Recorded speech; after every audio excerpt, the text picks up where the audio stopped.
guys, so today I want to talk about something which is a bit different. I want to talk about traveling and I want to talk about how being French influences my travels. You might know that I love traveling. I've been traveling for some years now. I travel solo and I travel with people.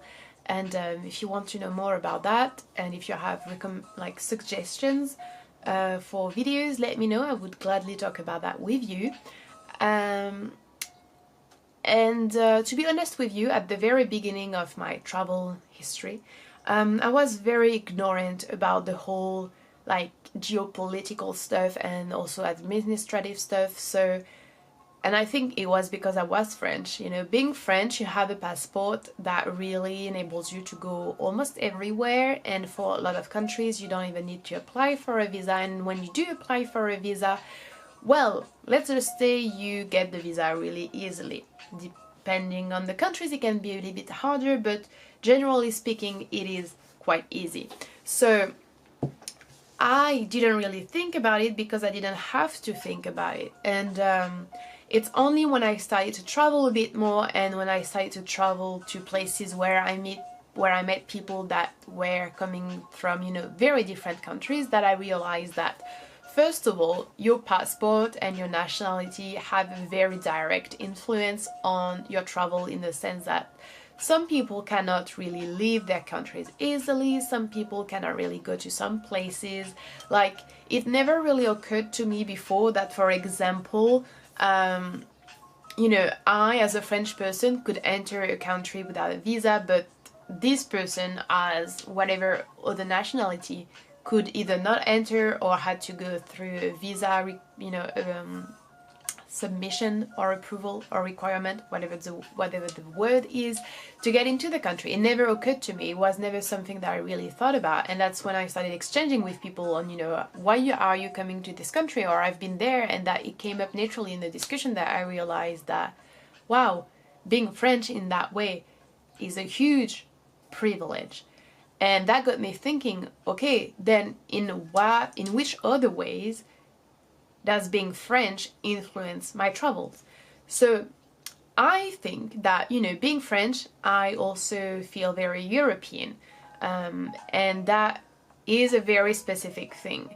I don't think that even in Asia, where you have different countries which are really close to another, and you can really easily get, for example, from, Vietnam to Cambodia, for example, it's not far away, it's not either expensive, but I don't think any other part of the world has this strong sense of Europe and European, being European, the European Union, even though I don't want to say it's a feeling that's shared by everyone in Europe.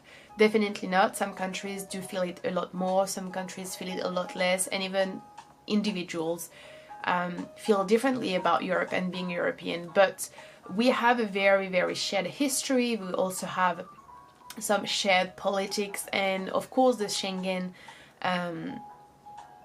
area, region, zone, whatever it's called. The fact that you can travel anywhere without having to go through immigration or having to, show your passport or anything or get a visa, it does impact your travel a lot. So I think being French and being European also has influenced me a lot as a traveler, because it's fairly easy for me to travel to different countries who have different cultures, different languages, different culinary traditions and architectures and everything basically, but we do also share some parts of history, for example, and it's easy in the sense that it's close, it's nearby, it's not really expensive, and it's also something that comes to mind really easily because it's foreign, but at the same time it's like a part of Europe as well. So it's a foreign place, but it's also like a neighboring country, if that makes any sense. And in that department, the point of Europe, I think being French also plays a big part in the fact that I can travel to almost anywhere in Europe, apart from Switzerland, I believe, or the Nordic countries like Sweden and Norway, you know, most countries are either as expensive as France or cheaper. You know, for me as a French person, going, for example, to Romania, Bulgaria, or even Hungary, it's easy in the sense that it's cheap for me over there, but the other way around would be completely different.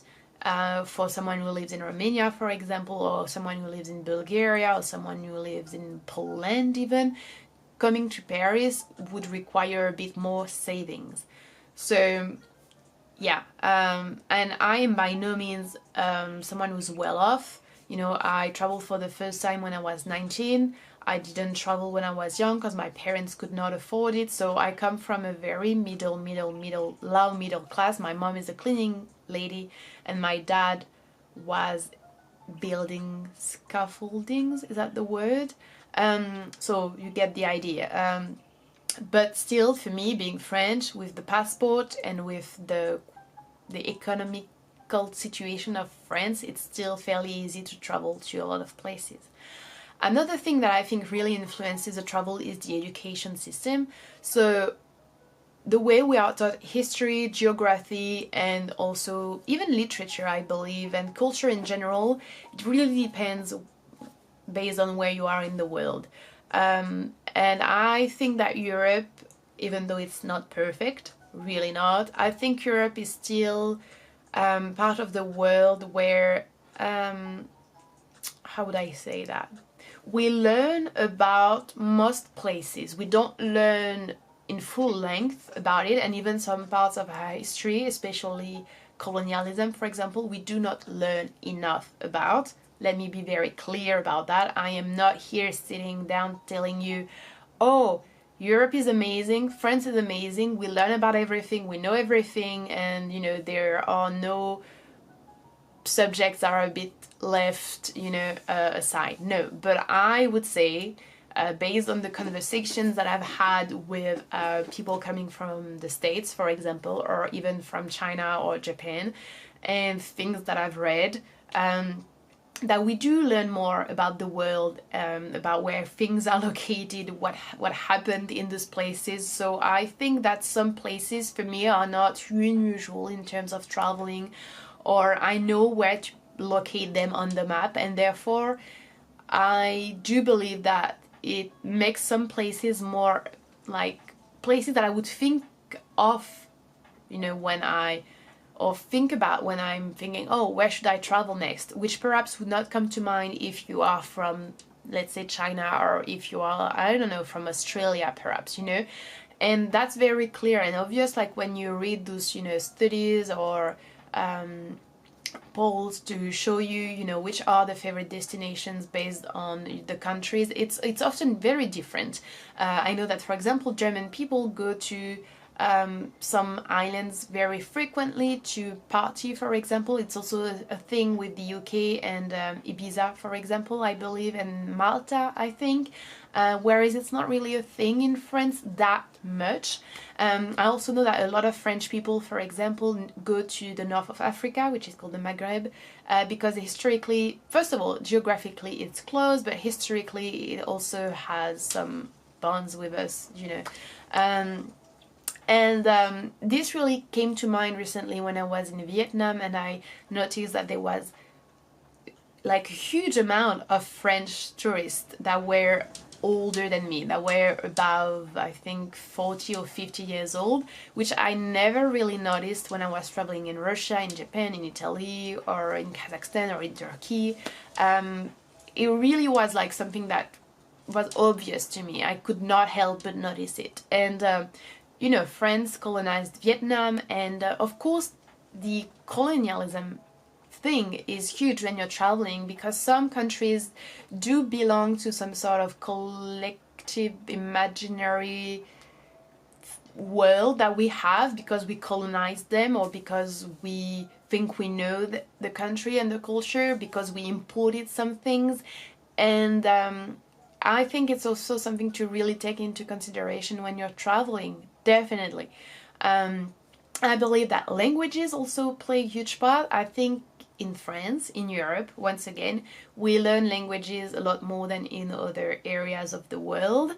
I'm not saying that it's perfect either, bear with me. But therefore, I think like when, you know, if you've learned perhaps Italian, or if you've learned Spanish, you're gonna be perhaps more prompt to go to those countries. But also because in France a lot of people may learn Chinese, which is something that's really growing up at the moment. You know, China is not something so strange to imagine traveling to. And generally speaking, I would say that the big factors would be, you know, the administration and geopolitical stuff with the passport, for example, or even if your country has open borders or not. And then education would be really high on the list, like whether or not you're open to the world, whether or not you have preconceived and even sometimes wrong ideas, like, oh, it's a no-go zone, or it's very dangerous to go there and difficult to get there, whereas maybe it's not the case and you've just been taught a really wrong and biased part of history or geography or whatever. I think languages also really play a huge part. Geography too, you know, being in Europe, you're so close to so many different places and it's fairly cheap to travel to. And colonialism, which is a lot more difficult to talk about and is such a complex and heavy subject, but I definitely think it is something that influences travels. So I would really love to know about you. So I went on Instagram and I asked you guys actually if you could tell me about your experiences as, you know, whatever your nationality is, when it comes to traveling. So I'm gonna read some of that to you because I think it's definitely interesting. Okay, so the first testimony that I'm gonna share with you is from someone from Turkey. Yes, my nationality is one of the reasons why I cannot travel. Being able to travel around Europe, which is where I want to start with traveling, is blocked for me to travel because I need to get a visa by applying lots of places, getting lots of documents, just because I am from Turkey. Visa is extra money, time and hassle, and I have heard lots of stories people's visa applications being rejected. Not to mention all Muslims being perceived as terrorists. Different and detailed scans at check-in and check-out just because you are from Turkey. It's all disappointing really. And of course the money currency in the country you are living is a big trouble. Losing value of your money is saddening. I wish there was no such thing as currency and the money getting earned all around the world was equally valuable no matter where you go. Sometimes currency feels like your labor of your people is less valued in these lands. Okay, another testimony which is really interesting that I'm going to share with you now. So I am binational. I am Swiss and French, but I grew up in Barcelona, so I am culturally Spanish. On top of that, my mom is Iranian, so I grew up in a family where Islam was, to some extent, part of my upbringing. That really makes traveling interesting. I feel like people like to categorize tourists by nationality, maybe to fit you in a prototype and connect more easily with you. When you belong to several places, people don't really know what they should mention to make you feel at ease. Should they mention Barça and Messi, the fondue and the Swiss chocolate, say hola or bonjour, merci or gracias? I can also tell you that the stereotypes are different. If I say, in the same country, and I have done the experience, that I am from Switzerland, people assume that I have money, but if I say that I am Spanish, they'll assume I am cheap and ready to bargain. So I think that nationality really influences the traveling experiences. It changes the way people see you and connect with you. And of course, I also think that our nationalities influence the way we behave and we see the world. So that has a big impact on the way we travel, especially when you grew up in a very racist, Islamophobic country. The way we behave, the sense of entitlement that we often have when we go outside from Europe is also determined by our nationalities. Okay, so this one is from someone from Canada. I'm not sure if it's because I'm Canadian, however, several times when entering countries at immigration, I am not asked a single question. They simply stamp my passport and I walk through. Not even a welcome or hello. It's a 15-second transaction. It was an alarming experience thinking about terrorism, etc., but maybe it was because of my passport. This happened in Iceland, in France and Brazil. In Brazil, I even had to carry a visa because Canadians need to apply for a visa to enter Brazil as a tourist, and I was not even questioned about a thing. Just stamped and entered. So insane to think. Yeah. Another experience I want to share. 100%. I have an Egyptian passport, which means that I have to get a visa to go anywhere in the world, basically. And this process is so stressful and degrading to the point that makes it one of the main reasons that some Egyptians seek to get another nationality. Even though I look very far from what you would envision a terrorist to look like, I often get pulled for random checks because of my nationality and my obviously very Muslim name. Yeah, very. That's just sad. So another thing, another message that I received, but I received it in French, so I'm gonna translate it as I read. So that's not my experience, but my best friend is Colombian and he talks a lot about his experience. He's being checked a lot, as well as his stuff in airports, as soon as they know his nationality, and they automatically ask him as a joke, "Oh, Colombia, do you know Pablo Escobar?" And knowing that his city has suffered a lot from drugs trafficking, it's not a really positive nor pleasant thing.